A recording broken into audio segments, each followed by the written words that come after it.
भारत में इस समय सनातनियों की सरकार है, लेकिन मैं ये चाहता हूं कि गौ माता की रक्षा हो जाए। गौहत्या पर पूर्ण प्रतिबंध होना चाहिए। यदि भारत सरकार बैठकर इस पर विचार करें, संतों का मत, ऋषियों मुनियों का, महात्माओं का मत या विचार उस पर लें, स्वार्थ को छोड़कर गौ माता की सेवा का संकल्प लें, तो असंभव कुछ नहीं है। भारत के संविधान में प्रत्येक गांव में गोचर भूमि है। उस गोचर भूमि को कब्जा से मुक्त कराया जाए और गोचर भूमि में गैया चरे, विचरण करे। उनके लिए हर गांव में एक सरकारी गौशाला का निर्माण हो जाए। हर गांव में गौशाला बने। हर गांव में गौ के सेवकों का एक ट्रस्ट बन जाए। उस ट्रस्ट के माध्यम से उसकी आय व्यय का देखभाल हो, रोजगार मिले। सरकारी गौ पब्लिक से, जनता से कहा जाए कि जब तक गैया दूध देवे अपने पास रख लो भैया। जब गैया दूध देना बंद करे उसी सरकारी गौशाला में रख दो, हमें कोई दिक्कत नहीं है। उस गैया से गोबर तो होगा, उस गोबर से हम विभिन्न प्रकार के प्रोडक्ट बनाए जाएं और गौ माता को आत्मनिर्भर बनाया जाए। जो किसान गैया गौशाला में जमा करे, वो किसान चाहे तो कुछ न कुछ गौ माता के चारे के लिए दे सकता है। ऐसी कोई बात नहीं है।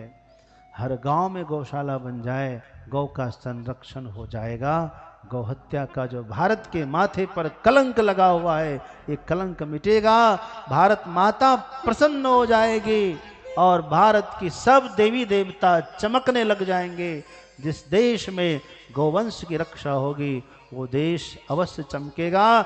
मुझे विश्वास है, इस काशी की व्यासपीठ से कह रहा हूं, यदि ये बात हो जाए पूरा विश्व युद्ध की आग में जलेगा, लेकिन भारत में बाल बाका नहीं होगा। भारत के लोग सुरक्षित बचेंगे क्योंकि गौ माता बच जाएगी।